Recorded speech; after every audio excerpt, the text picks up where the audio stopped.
Imaginez la scène.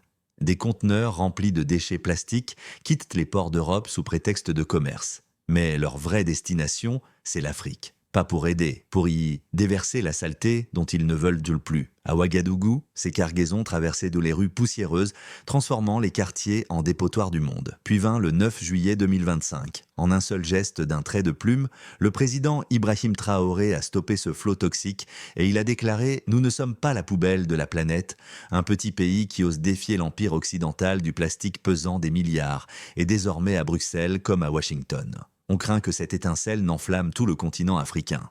Et vous, qu'en pensez-vous? N'est-il pas temps que l'Afrique dise non? Aimez, abonnez-vous, partagez, que cette voix résonne bien au-delà des frontières. L'interdiction n'était pas un simple geste. Elle a été inscrite dans la loi 045 avec des peines de prison et de lourdes amendes pour quiconque oserait la violer. Pendant des années, l'Europe avait trouvé sa solution facile: expédier son plastique loin, là où les règles étaient de plus souples.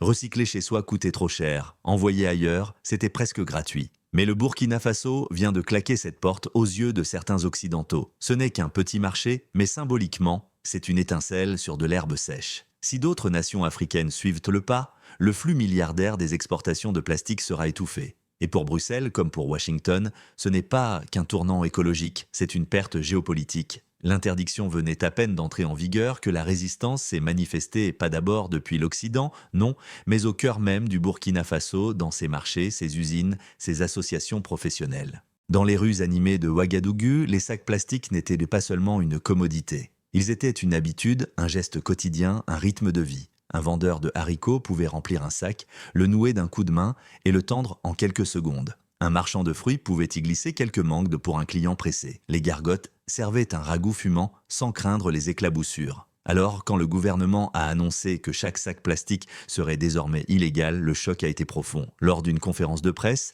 l'Association des importateurs de sacs biodégradables et de recyclage de déchets de plastique a pris la parole. Ses dirigeants ne criaient pas. Ils n'ont pas rejeté l'idée d'un environnement plus propre. Ils ont parlé calmement, avec mesure, mais leur message était pressant. « Nous ne sommes pas contre la décision », a déclaré le vice-président Abel Caboré. Mais nos voix n'ont jamais été entendues. Ils demandaient du dialogue, ils demandaient du temps, et surtout, ils réclamaient des alternatives avant que la loi ne balaie chaque marché, chaque échoppe. Pour les petits commerçants, la question était une question de survie sans plastique. Ils craignaient de perdre leur clientèle. Certains essayèrent les sacs en papier, mais ils se déchiraient aux premiers fruits humides. D'autres optèrent pour des sacs en tissu, mais leur prix dépassait parfois une journée de revenus pour les plus pauvres. En arrière-plan, de plus grandes forces s'agitaient. Les observateurs du commerce européen commençaient à s'intéresser à l'affaire. Officiellement, Bruxelles n'avait aucune objection à la loi burkinabé. Mais la réalité était autre. Depuis des années, une partie des déchets plastiques de basse qualité était discrètement acheminée vers les ports africains sous l'étiquette trompeuse de matériaux recyclables. Le Burkina Faso, petit qu'il soit, faisait partie de cette chaîne. La nouvelle interdiction ne perturbait donc pas seulement les marchés locaux. Elle fermait aussi une issue pour ces cargaisons indésirables que l'Europe refusait de traiter chez elle. Un plastique trop coûteux à recycler sous les normes strictes de l'Union européenne qui risquait maintenant de s'accumuler dans les entrepôts ou pire, dans les décharges européennes. Alors commencent les murmures, des contacts diplomatiques, des questions: la loi ne pouvait-elle pas être appliquée progressivement plutôt que du jour au lendemain? Des suggestions, et si le Burkina Faso faisait preuve de souplesse avec certains plastiques soi-disant biodégradables, des propositions de partenariat qui en réalité visaient à maintenir certains flux commerciaux à l'intérieur du pays. La tension montait, le ministère de l'Environnement restait ferme.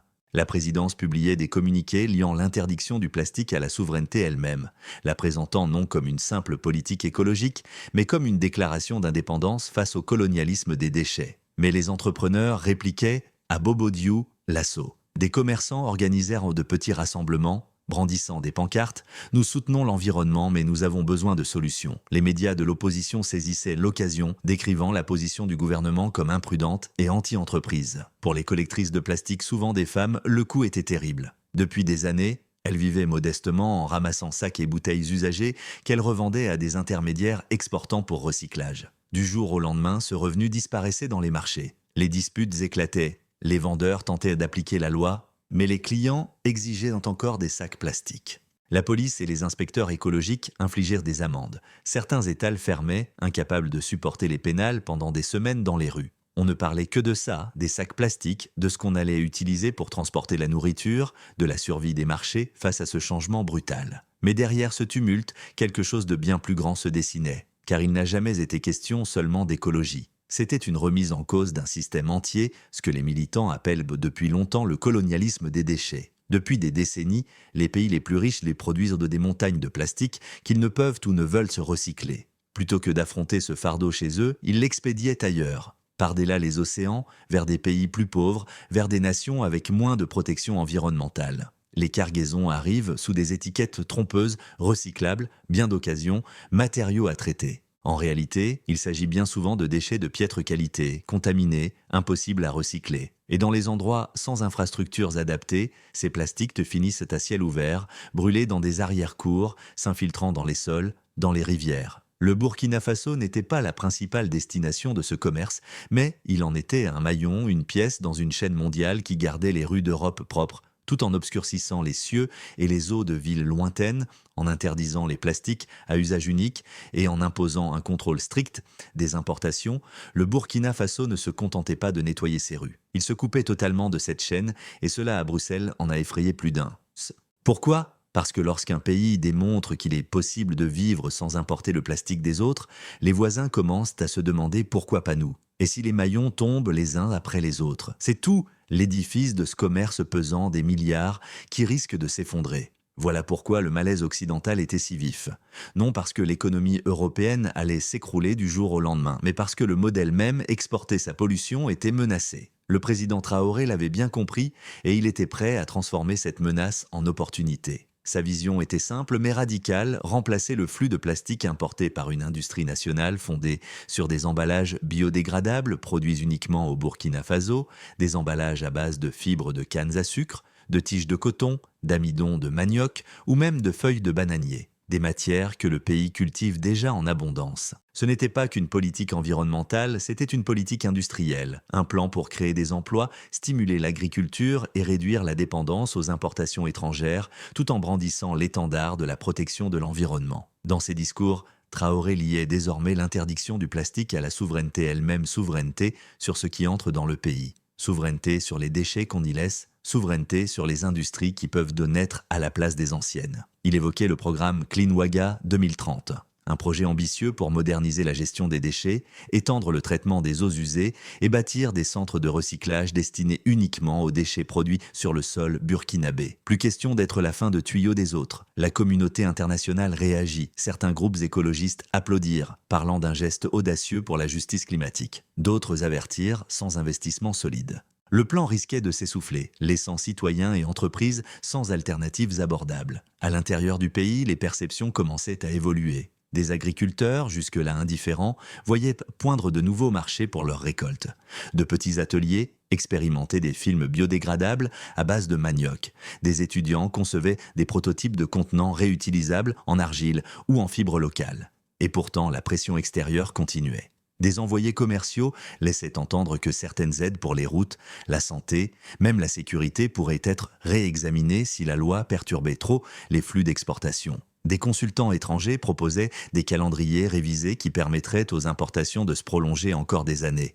Mais Traoré resta inflexible. Lors d'un forum télévisé, il prit un sac plastique transparent dans une main et un sac en papier robuste dans l'autre. « Ceci, dit-il en brandissant le plastique, c'est la dépendance. » Puis levant le sac en papier, et ceci, c'est la liberté. Une liberté que nous fabriquons de nos propres mains, à partir de notre propre terre. La foule explosa d'applaudissements. Ce n'était plus une simple question de commodité. C'était une affaire d'identité le soir même sur les réseaux sociaux. Le Madiaïs, voire de la terre à la souveraineté, s'enflamma au Burkina Faso. Puis au-delà des militants du Ghana, du Sénégal, de Namibie, relayant le message appelant leur gouvernement à emboîter le pas et dans les salles de conseil des entreprises européennes de gestion des déchets, des cadres commençaient à calculer le prix d'un effet domino pour Traoré.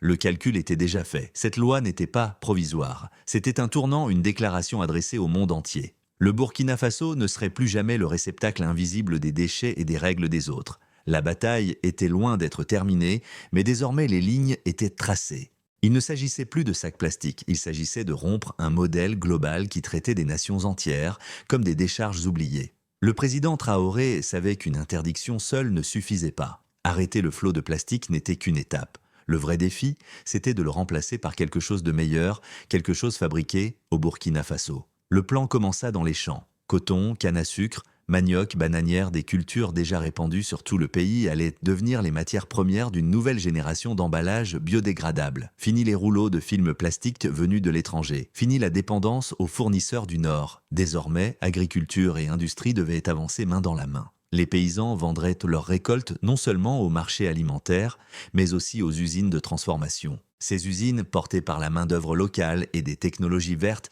produiraient tant de papier, fibres et films compostables. Ce n'était pas un simple changement de matériaux, c'était un changement économique. L'argent qui partait autrefois pour payer les importations de plastique resterait désormais aux pays finançant des emplois, la recherche et de nouvelles infrastructures. Le ministère de l'Environnement s'associa de l'agriculture pour lancer des formations. Les cultivateurs apprenaient à produire des plantes riches en fibres adaptées à l'emballage. Les ingénieurs adaptaient les machines aux ressources locales. Dans les universités, les laboratoires testèrent des enduits pour rendre le papier résistant à l'eau sans produits chimiques nocifs. Dans les villes, un programme pilote distribua des sacs en papier Made in Burkina à prix subventionné. L'objectif n'était pas seulement d'imposer la loi, il s'agissait de rendre l'alternative si pratique, si abordable, que personne ne voudrait revenir en arrière pour les milliers de femmes qui ramassaient autrefois les plastiques jetés pour les revendre. Le gouvernement proposa autre chose des contrats pour fournir des fibres végétales aux coopératives d'emballage. Elles n'y plus fouillaient les déchets. Elles participeraient à une chaîne de valeur fondée sur la croissance et le renouveau. Dans le même temps, l'initiative Clean Waga 2030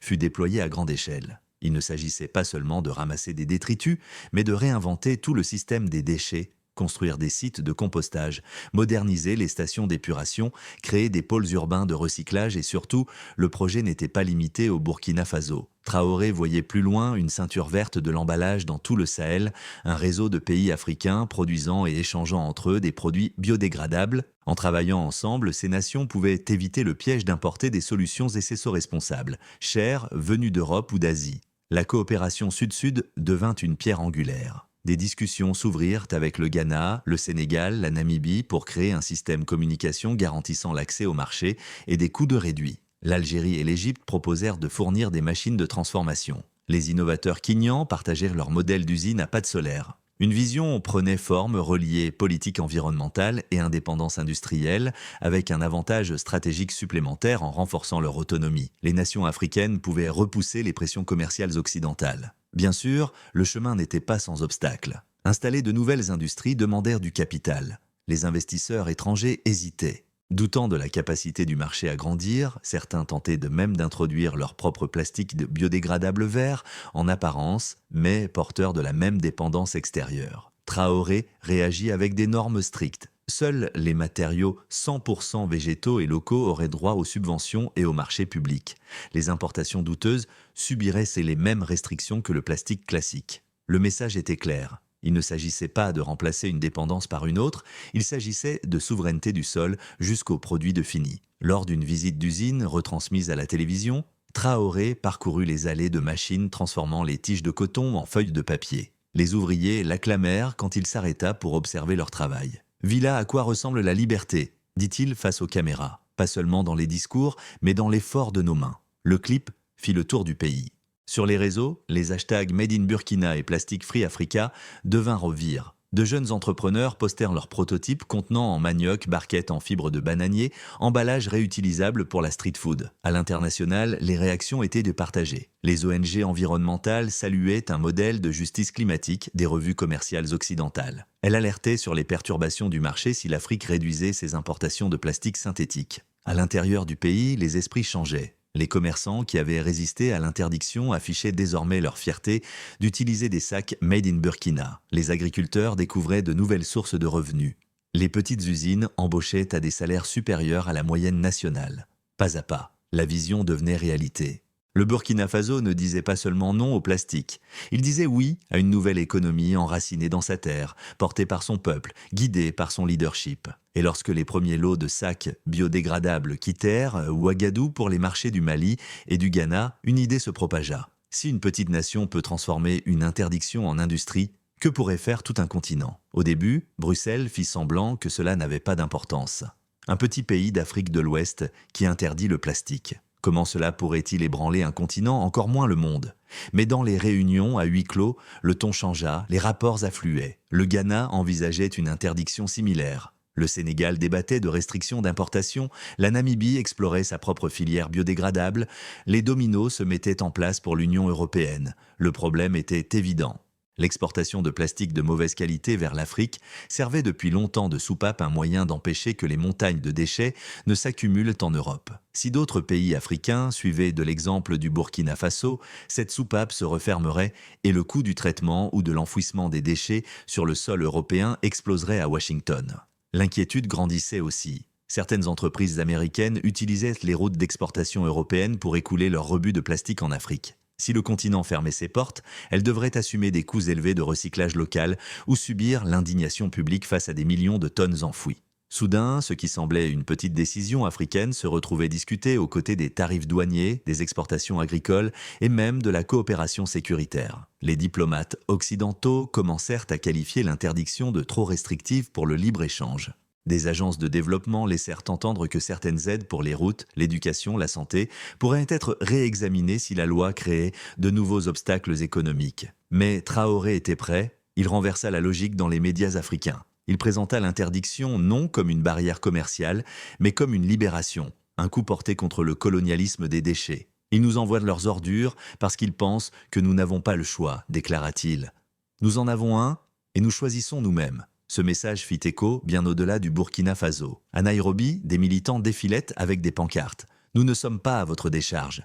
Hier, à Accra, des associations organisèrent une journée sans plastique pour prouver que la vie pouvait continuer sans importation. En Afrique du Sud, des opposants politiques brandirent l'exemple burkinabé, comme un appel à la souveraineté locale. La riposte occidentale prit d'autres formes. Des lobbies vantèrent des technologies de plastique vert, souvent encore issues du pétrole. Des consultants proposaient des partenariats publics-privés pour garder les entreprises occidentales intégrées au marché africain des déchets et de l'emballage.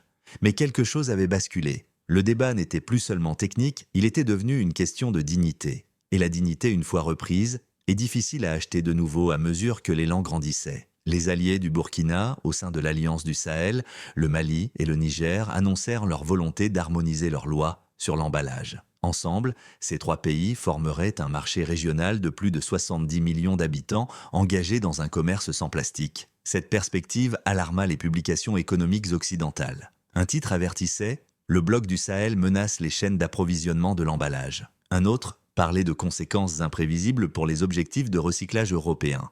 Au Burkina Faso, l'atmosphère était à la défiance et à la fierté. La popularité de Traoré montait surtout chez les jeunes qui voyaient dans l'interdiction la preuve que leur pays pouvait montrer la voie et non simplement suivre. Le monde commençait à comprendre. Ce n'était pas seulement une histoire de déchets, c'était une histoire de pouvoir qui le détient, qui le perd et qui ose le reprendre. Et des rues de Ouagadougou aux couloirs de Bruxelles. Une question planait, si une petite nation enclavée peut tenir tête à la machine mondiale des déchets, qui sera le prochain à Ouadou? Les rues changent peu à peu, les caniveaux s'éclaircissent. Les marchés, autrefois étouffés par le plastique, bruissent maintenant du froissement du papier, du tissu, des feuilles.